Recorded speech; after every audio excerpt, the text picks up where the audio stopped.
No sian bwa pe mwadishima maya mamunyi na ajo ye mwakwa abado ba Adom TV kasiye so edubrin samwasiye na brason siye de browse Adom TV kasiye Facebook/Adom TV kasiye no ho like comment na share edubrin samne do so de etodwa wo mu bi a obeti ni yebekọ Offenso South adehye wo ABOFOUR ekire se wo mbambo age ensemu efise wo mu ni police station yedumu nsam no ebebremo yabebwara eye ensem foforo mu na de obeti ebie se Ga East Municipal Assembly ne de atudwa se Madina Abokobi ekwan no so wo munye yi a eyesikasem tia yedumu nsam ebeba Speaker of Parliament and so ede Asin Central Russia Bedani call Privilege Committee se wonye nhwehwemu ntrani a wabo ewo Erastus Asare Donko eno ani apomoden edwadie agokansi obi maiso ene eligede na nwumre mede bro Adom TV kase fasida emma GTP no sa wonto mapapai eno de amamia Augustus_org enso a design ne kama amame bidi afia amankwa tamaklo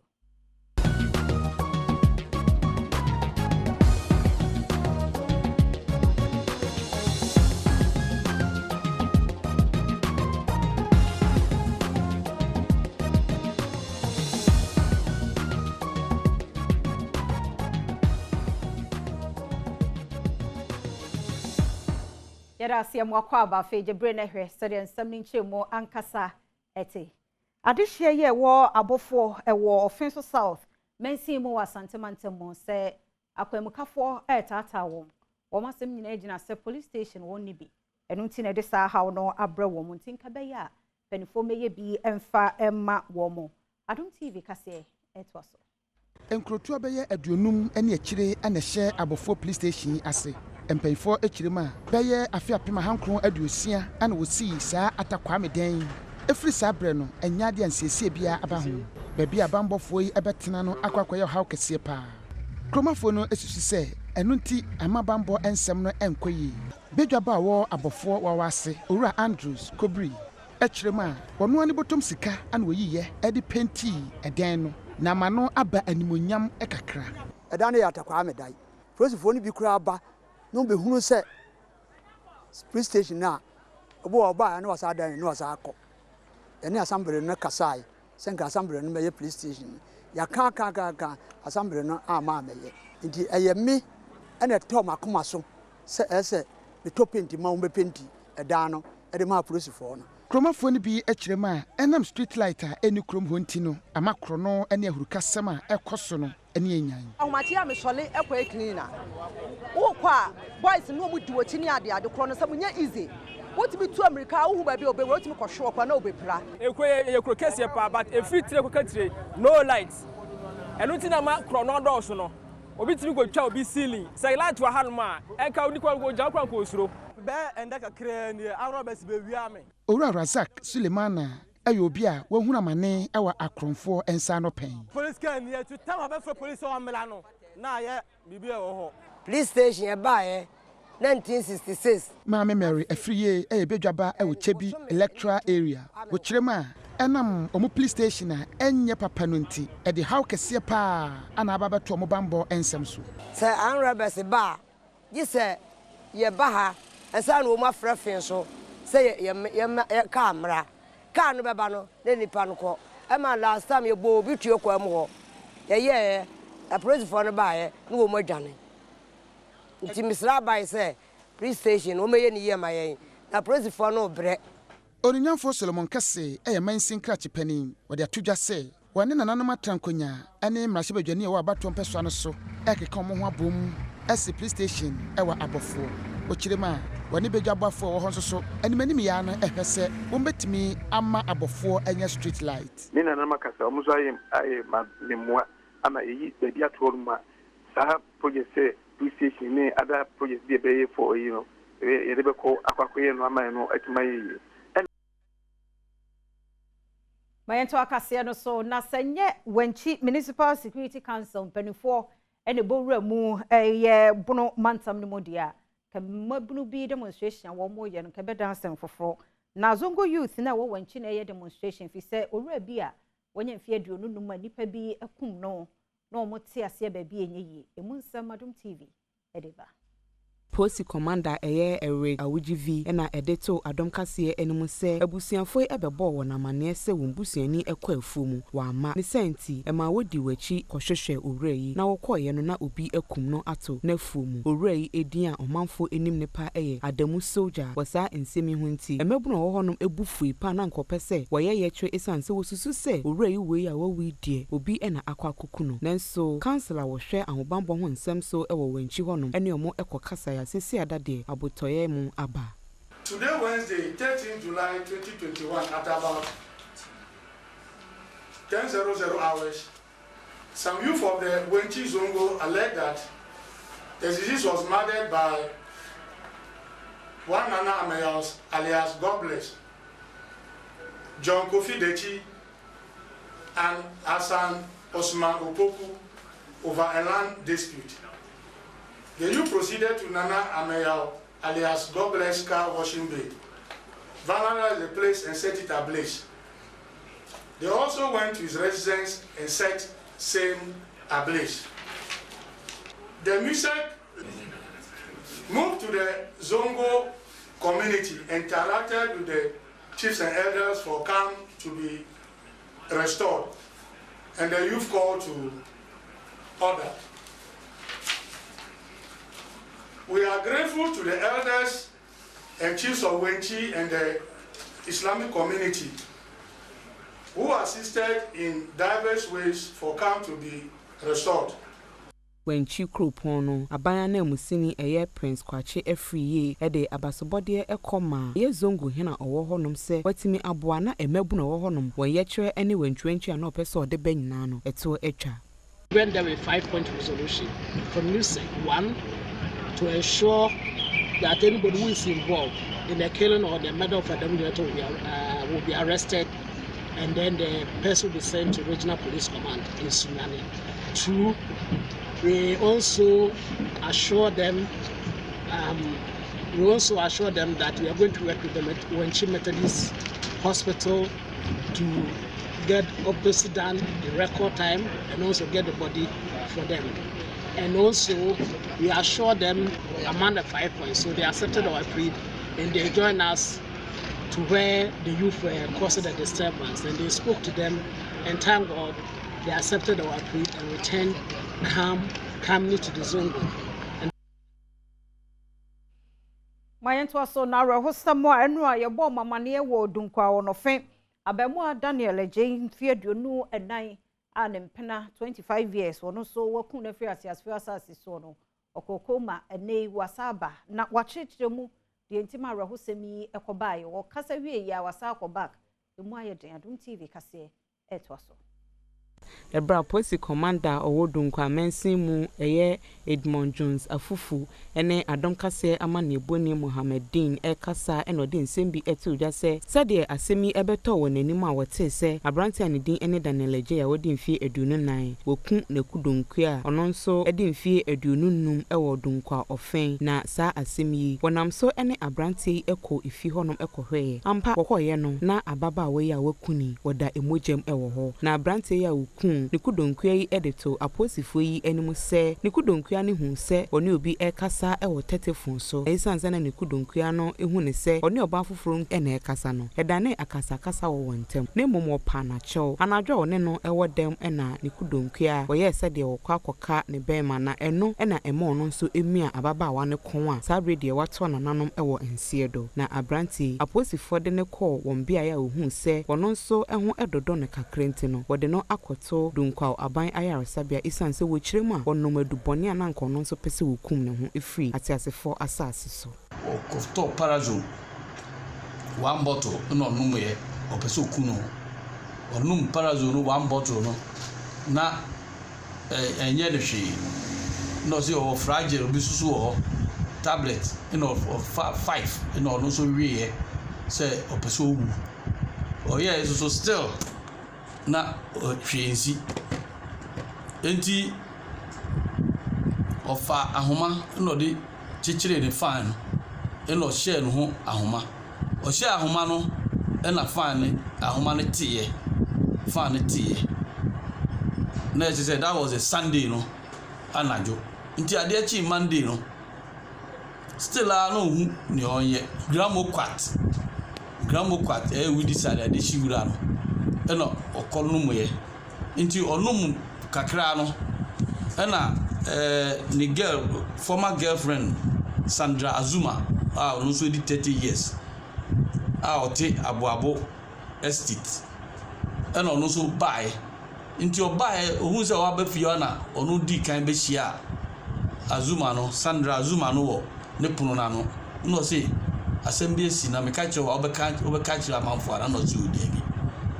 nti o ka che say girl bi ba ne dem nura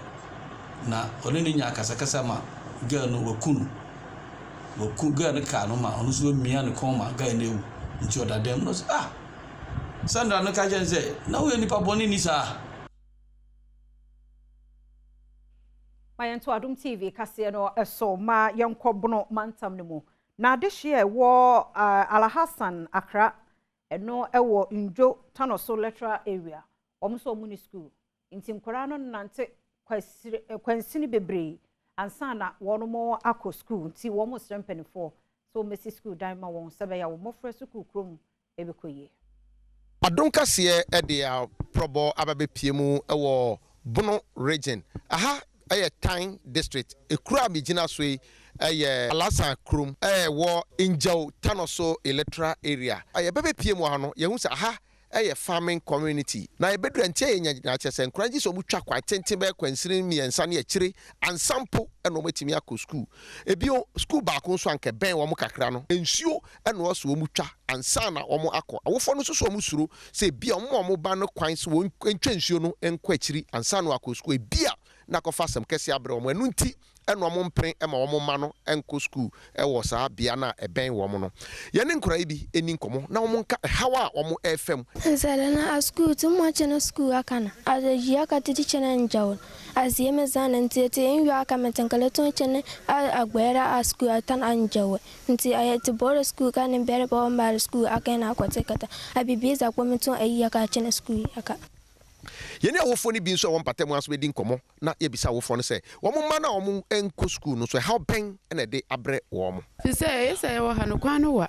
omo soro o meko school na ene se o ma ankokora dabi wo so se onko school no wa muna wa brenti wa muna enti campaign fo be boa me nya school ha nka epe munya na mo mwaye na nkwala no hunto mo yesere mu a do me marim binu mo yankitwa o muntimi na tenko akuron kwan no wa de wo hanum so ma to sakra ma omo so to do bia na sakra na ase nti omo se omo ba ja school person panyifo omo ba school ma me ha assembly member wa bato mpeso yeso e wo menche ni assembly ma eni nkomo de bisa ne se daban na Alhassan Krofo ebenya school e wa ha na the American say enam say na dan papa eni ho no nti no enhye awofo no nkran ma omo mfa omo ma no nyede enko ho enti no wo de ha compare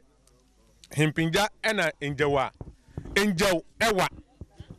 odi aze enjewa ba ebi wa haide a school dan si himpinja ka wofo no be prefer say omode omomba no be den ebe ko ho meeting at the Isaac K Nomenyo Adom kase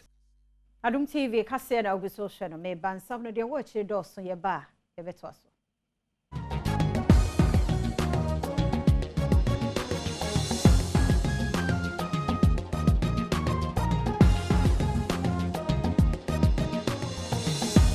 Gracias asamo kwa baby me Adom TV kase na oguso hwe no Facebook/Adom TV kase no ho ye de mo kwa no sam foforo mu na municipal roads engineer Woga East Mensimu engineer Foster Aboaje ene wodi atudwa se Madina Aboko bi kwan no esaya na esaya nye wonfo so ne mum sika wonyanti ene gusua ewo ne tebia na ewo mu no ne Adom TV kase ene di nkomo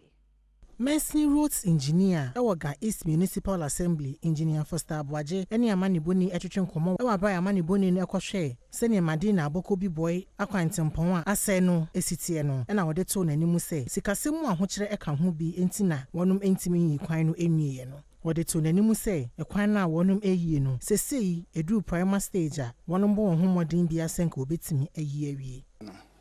yenwiye is still ongoing but never can say the progress is very slow. Ni good say ya wuhu no ɛyɛ primary seal ɛna ɔmo ayɛ na baabi a yɛnyɛ hwee no a nɔteɛ no no ɛno nso ɔmo gu so ɔmo yɛ ɛnɛ kora me na ɔmo akasa a ɛmi sɛ ɔmo si ɔmo ahyɛ to bitumi nti ebi a yɛhwɛ sɛ yɛhwɛ nim sɛ ɔmo bɛnya bitumi na ɔmo bɛba bɛyɛ station hɔ deɛ no na ɔmo akrusu saa mfuturo no na afei yɛahwɛ corrections na ɛwɔ so no na ɔmo ayɛ ansa na ɔmo de final seal no aba bɛgu so ameyɛn sɛ afei road no ayɛ solid. Osan so de to Yamani Boni no animu say said the SCC kwan no contractors Emma mewie ye no mensini no ehuni a ekoso nyina waye wa anuma dwene se enche de obehya se no ato aso e de yi kwan no awie boy road no and also there are plans in place yebeye ene kura amra wo frame no na eno ho adwuma bi na meye asen ne akọ urban roads head office ni nyina ye ade aya factor e de aka ekwan ne ye ho nti se eba se eba be ye kwan na eno na drainage works no drainage components na ye the first thing that you must do and san how the not here crab kwan so nyeza na the not here be good so anso no be wash Miento so na mrashe bedwani de mo manfo wo sa odai Roxen Nelson Dafia Makbo Abon trene so kokko to sesie na adwempo abanya so okoje bosia na odi abeje ahyen amashenkafo ne Council of State no wajai sani etie ne adwumedie so no de nsemi etuja nti dia yen MP for can say who can constitutional it's even unconstitutional say aban bebo bisia man nti nan say me sure say na na ochna ya omale loan facility no is being laid but it's not been approved. It will be debated. Trying will be debated. Senior normal economy. I don't think members will be interested anymore. Because look, it is unconstitutional for the government to do what they are doing and not have a change in approach. Identity. The same provision I'm making. I see the salaries and allowances payable and the facilities and privileges available to the Speaker and Deputy Speakers and members of Parliament, the Chief Justice and other justices of the Superior Court of Judicature, Auditor General, Salline in English, being expenditure charged on the consolidated fund. All right? Now, if my official car is buying to mommy, na aban Egypt ebo bisian de mami na otime pay edi tue efa na me nso mitua efa ansa na me disaka na ye juma enimra kwam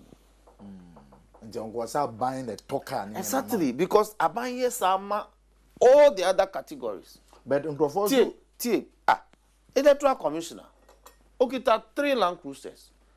ono wankasa tibakum security soldier for edi na chi tibakum some other BNI for etibakum Chief Justice car enye loan enye bisa na auditor Supreme Court judges they are not giving loans and what is worse in say buying the members of Council of State grab a kind almost one year more loan to pay for their official vehicles. And it's obika the loan term no a year full. That is not even the issue. The policy by government is so unconstitutional, and we are also going to challenge that. Yes, it is 28 million. It cannot be. It cannot supposed to be a loan to be given to MPs. Government will have to find that money and get the vehicles. When you leave office, you leave the vehicle. Mamenko mikrom for mantam ni mo na ashankafo edi wa trentwie de to contractor ye de ye tunnel bridge ekwa suachia ayi ekwa sunyane ani akyerensua ekwan amano no se adwuma no ye de ache ne nsa no onye ne yie se be ye so be banfa so amakromafo nyina Adom TV etwaso Esa ne se ma shebedwani a wodina ma wonu ma wowo Esutifi North edi aso akobo form a wo ba be hyasie esi bridge edi ama wo munti na ahyenkafo a wonu mo ho no edi atuja se contractor wo ba be si bridge no mfa ne ma papa ene mesi mfa ma wonu mo wo mu kire mu se wonu mpese wo be hu se afi anase mfie menu akiri no na bridge no ahyase ese Oh, yes, when you yes or bear, I think them now say, yes, Reno. O man, and you when you were here, say, when you are. War Babaji and what the carcass of 1 year. I feel baby of a cohono, maybe 2 years. And you how be believe them. Now, the new say, Bridget, the old ya, a yet diversion. Into diversion, a mono or now, that dinosaur, or your father dinosaur, no good to do a young mono. Now, a no, a copasa, this you could fat, can you say, to see, actually, a whole planning yet. And my shibedenia would you one more City North. Patrick Bannon switchere mu se esa ne se wono mu a wote ahafon totoro so edu esutobra wo ho chire won yie e wa bra wonam kwan no sunti ene ma waye na adwene se wo ba be si bridge e de ama wonom e won totoro so akire nsua ne won efri sunwane enyina besene ko akire nsua ne totoro so wa mehensu jedufu a omko kumase a na e ha adwen yie enkanka edu sutobra ensuo yi etimi yiri se woto ne hwa bridge a bridge enye ensuo timi yiri efa kwai mu nyina se obi ebetimi akokumase a age se o sign na chi ekofa ye district capital etwa enkwansini bese edu eni akire anka ofa ha nkamaka se enkwansini mi edu peden kwate achi kumase kwan num Kwakudua ena site supervisor Emma Yalgotten River International Company na ono so hye omanfo ni nyina abose obeya adwuma pa ama na so wono mu nyina eni contract no ewom 1 year but say sana mudin kankan no ebia tunsenchen bi beba ebia be delay kakra ba yen de enke nya 6 months nanke ebebi enu ntine yesere se yebe cross kwan no side and side sana ebeya yebe kwan yebenya kwan aye adwuma no tentem mpaya ne yebo se bibia roko so trotro na sana mo se agege yeso enimi mbesa ato ayeso agege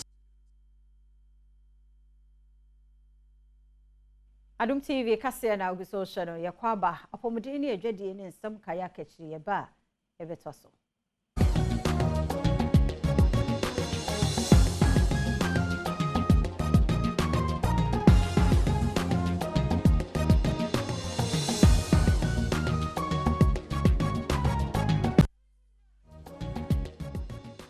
Yada siasa mo kwa bebe Adom TV kase na o shona apomudi Ensem Director General da Ghana Health Service de atudwa enema bebre wo hono ma wo se yina ye de boye ho ban free coronavirus situ ene delta 1 year no aba be rewremu ene wono sentrofo di nkomo akire ye aban hyehye a wo ye se benya vaccine foforo e de abo wona engbo pane ni bi.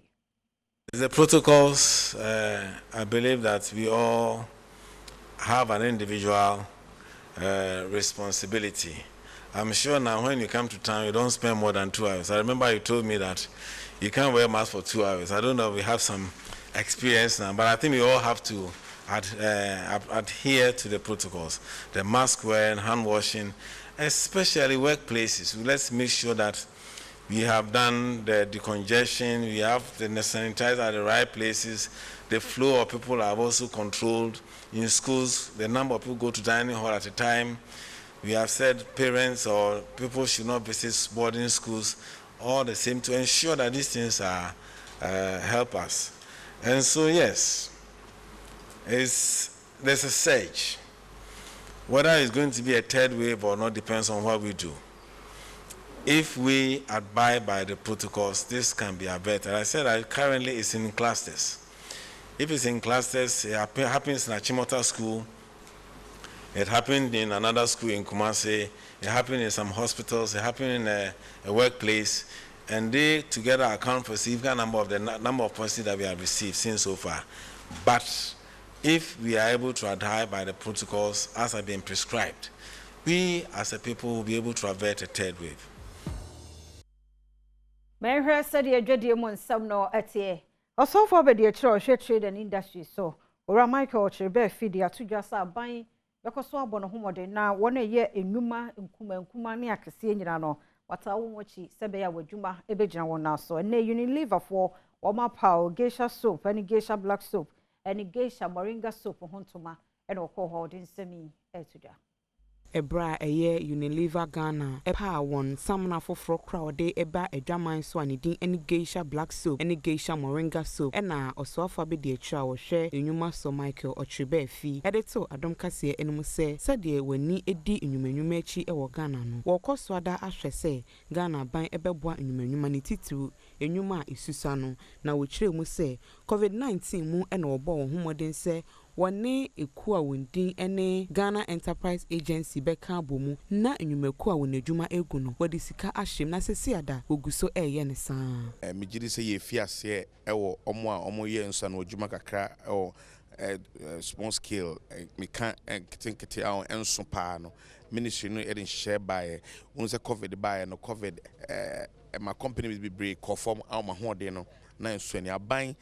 through Ghana Enterprise Agency ede enima baya ye bo musika fam dia pagya omunyuma ama makoso ene World Bank ene Ministry of Trade and Industry aye implementing agency ene Ghana Enterprise Agency almost abebiu asabeboa omo ye omo adwuma so de be ebetibi ama musika bi nom dia hyem ama omunyuma na koso enti aban ene edi akiri pa enye Unilever nkoana aban epese because Unilever de omo ne ya ne tiasa na aban so am support bia omuhia na yebekọ so am support sa na ya encourage omo so a omo ba up say omo hwe de Unilever aye na omo nya na emfa mo Ghana mpuntu ni Ghana nkoso Emilia Amwa eno ye channel and category manager personal care awo Unilever ne bro ne Adom kase ekasafa won samana wode aba edwasi wode nsem bi ene tuda efa geisha black soap ene geisha moringa soap no ehu ya share trend no ya follow trend no ye nim de ekọ. This is a heightened moment. Obia can about anti-bleaching, anti-toning, any idea. Inti yesha usi Miss V, ewa hase, okan about natural things. Yawa rabito, doctor, or waha, or sinkofo bebre, eba, almost say almost ken no. Yes, you believe in natural. Inti yes, this is the time, this is the moment. Ye timid introduce a natural range na, and that's a variant na. Ebetimi aboa ama ye Ghanaians koko tuntumo shiny, glowing, soft-looking skin bia no obetimi ye UCB na onuswe achieve the person onya bia on skin. Yeguso aye wadwade mu nsam na mobile lottery ekoso 787 NLA de no nkofo guso aye award mo edie mfie duonum enkono dehye ya sabi oye orthopedic anase obi asabi oyade and wanya sika 543,000 Ghana cedis. Nani gisam woni Adom TV kase ehye. Upon your boy Steven will be our da ya rempa so na ene niti ayeye amanedi loto adwuma eku a wodi wonjuma e star 787 hash so when sika esom Ghana cedi no 543,000 asisi ada wode to just say sika ebeboa no ewo akonua sanyina so na loto adwuma eku yi ekọ sunyane ewo bono mantemu ene di sika ekohye wore yinse ebra wone Adom kase ekasa ensem bia wodan na di eni. Till last Saturday, Mohana Minya SMS message said me winner of the jackpot of 433,000 Ghana cedis and 20,000 cedis in addition. Say wow! In fact, and me shout to my mom or could be break cry. It be some why? Because position cram room CC no. My divorce yare me spine. Spine no. One of the operations are very expensive. This is the third time. For the past almost 3 years, me mother, because of that, yarinti. Scam machine where yari we honon and never be grammatical my life from Metimania. Bibi a share a name. Na I said that any dominion. Miss you be crying, say, Bia, we be an cosse. Now, Bohom Paye. Would Chefano Mubia, Mijidi saying. Opinion power ye head of customer experience e woloto edwuma ekunim Richard Akotobanfo e de bia wo ka efasa ensemi ho eni kopon e de bema and there ye wo wenchi ye buy no ye represent a check price of 453,000 Ghana cedis to Mr. Opon Yeboah. This Saturday sika ye hwenim e 100,000 Ghana cedis jackpot value. This can be your moment as well. Ye ohia ni se obedi se obefa phone no dial star 787 hash. Now, so Bobby says, tickets back for 5 Ghana cedis pay. You equally have a chance to play more, so you can also win more. And to take the chance now. And I am Penny Abedi, Dr. Alhaji Mahmoud Baumia, Apa Ghana government, ho ntoma ye dwumadie foforo aban de aba da money ne kabretirefo motete yensika so nyina no ye de sa Ghana government yi eba ba bia sika ekobie ho ne befa ansa na ewra aban nyuma mu Adom TV ko ho etoso. Ghana.gov is a one-stop shop to enable citizens easily access government services, simplify payments for public services, ensure prompt payments for services, and promote transparency and visibility of the internally generated funds. It is a real weapon in the fight against demons and principalities in the public sector. Instead of those who demand public services handing cash over to administrative staff, they will switch to a mobile payment system. Transactions will be recorded instantly, avoiding any bribery and corruption regarding the quoted service fee and curtailing the risk of embezzlement.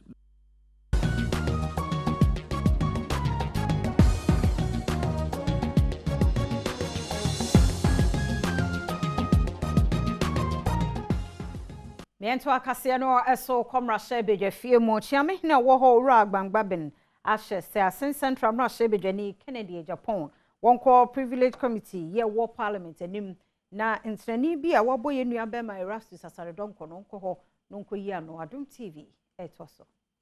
Ene abra wono mu kwa emrahye mu no ena emrahye bedwani a wogina ma wono mu a wowo Tamale North etwe emrahye bedwa no adwene eba entrani bi a emrahye bedwani a wogina ma wono mu a wowo Asen Central edi abo multimedia nsem training Erastus Asaredonko ya wode to emrahye bedwam chiame hene animu se anka be ya wontwe Kennedy Japan ase efanko privileges committee no anim na wonye sanse mimu enhwehwemu. Mr. Speaker,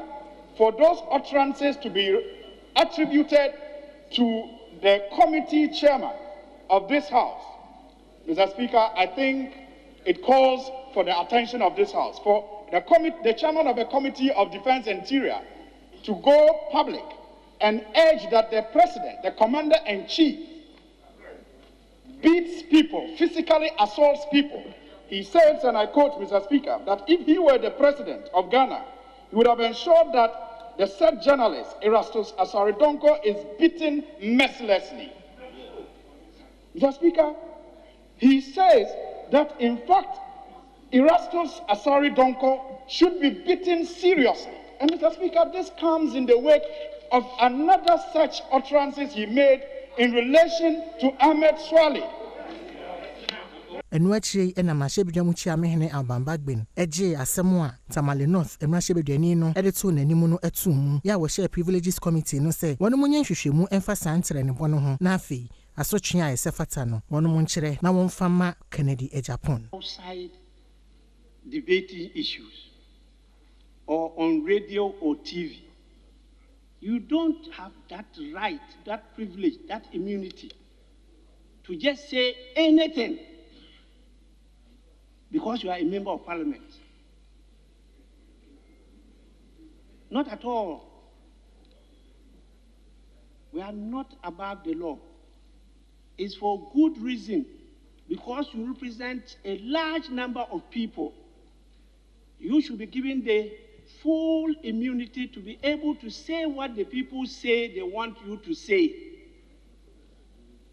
That is why you say it here. So please, the committee should go into the matter, submit the report, and I want to urge the House to do this as a House. It was something that affects the whole House, including all members. Yankomra na yemehwe sadi akudie obi manso ne nsama hodo ete.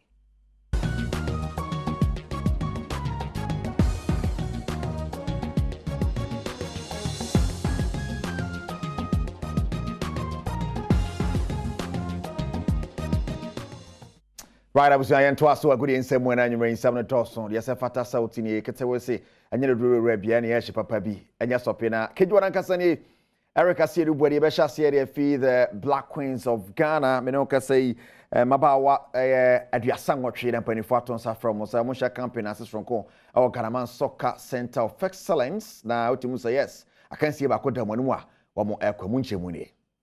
Emaya ahodo aduasan wotwe ena coach Messi Tegu Kwaku ato nsafra wo mo se ye wo da irimu yi omo fa mo ni kire pram na omo kobo mo ho adwa na ho sesie no nhyase enche na 2022 African Women's Cup of Nations ade ho yimu ne hyase na Ghana ene Nigeria na di bomu no nti ene nam so amaya yi omo kobo mo ho adwa se na be ya ho sesie ma pa no beto akoso na omo Nigeria man yi di bomu a omo qualify ade omo ni akire ho omo nuane mo nketo Black Princesses nso omo coach Ben Fokuato nsade afre Emaya Duasankron a omo so gbo mo ho adwa wo pram 2022 FIFA Women's World Cup ade ho yimu no enche be hyase September busuminim no mo ne Guinea Bissau na di bomu ene nam sunti ene Emaya ikogbo mo ho adwa omo de twa kansikase yi abusum miensantem now yemfi the Black Queens the Black Princesses ko na yenkopie mu wo the team of the moment Accra to focus shedo katakadana no omo akache omo na liga ye boy omo agide ese omo matriso Samuel Boadu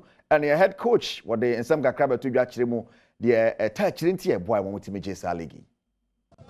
make sure omo say they can do they can do well but all depends on them because say nipa no o kire obi ade say nipa no man ho kwan a untimi for so far the crown yede ti omu ja omu pemu a e betima work together ma ene man so aye na enkola no so no with the respect ene the omu person omu so achieve no ntino the omu kwan they give me room to operate ti no so eboy na ma sabre house of abedru sam pempen so always believe in yourself the oye bia no make sure say obetimi aye obetimi aye amana because obi aye it how come say untimi nyede untimi obetimi aye that's the first thing that motivates me ma metimi at the bar house of folk once I know more that position.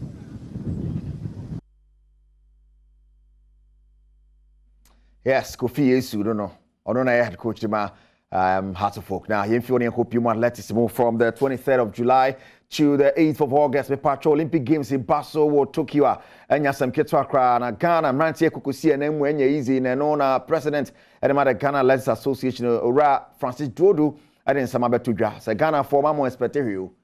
Mamma from Ninto, so Nieko, and here, Yankonko Yehu. There's no point putting additional pressure on them by saying this one is going to win gold, this one is going to win silver, and so on and so forth. I just think our job is to give them the best conditions that we're able to, and then we go from there. So when we go back to 2010 and 2009 and 2010, we recognize that we had some really major stars. I've always thought that Ignatius GEISHA is the best athlete we have ever produced in Ghana across all the generations. So we were fortunate to come and meet him still competing. We were fortunate to come and meet Maggie Simpson, Vida Enim, Aziz Zachary, and we were fortunate to work with them for a year or two or so. Yina no so na yem fancy na nyumre yes and some na dross dey say fata south na eboa no dey ba say Joe Manocho me producer fa na kasa kan kejiwa ne ho Erica Siedu body afia man kwa tama clothes waso. Yenshe na yenkwa nigide mo ensem na nansen na beto odwa se Moisha Budon wasakra ntino na ne sakra mu ni video se ba no efofra so no ekakra na amafo bi ekeka ensem bi ede efa no ho se atonton ne niema no ne ade den so ba internet so Instagram a Victoria Michaels ede ne nsem aba beto edwa ade woka ene se no kura bia enimo se Moisha Budon ye unhuno ana watonton ne niema oyoke ba bibia ye kama ampenufuo ejina no so ene no edi enkomo asofo nso ewo ye asoro ho wo nso egusua sodumu dendenden ebo mpaye edema no bibia ekoso yie pa ne ensende ne wa twetwere bi pa wo chese my sister ni dini ne bo ho no woni bibia enti no wo mo ekeka ensem edefa Moisha ho na wafirifie oyese no ni ade no Victoria Michaels wono na de no call asoro ho no se bibia wo ho ontonton na japade bia bibia intact yi no na kai wo ho ntomo bia se de ne enkrofo ekeka no ye gine no so na Adom TV kase no aha ene brema kwan na ye de SC fasida ema yen sponsors media fia amankwa tamaklo mata current akwane editor Sandra Akapu ne director ye ena Obed ene Yodu omo camera no echi oyi akwan to kwan na so production wo emu ye pass wa prempe ne abna brefi agema eni nya ko ye da mu nyina se logo so na hwe sound na ade pache ye de nsem fofo ebeba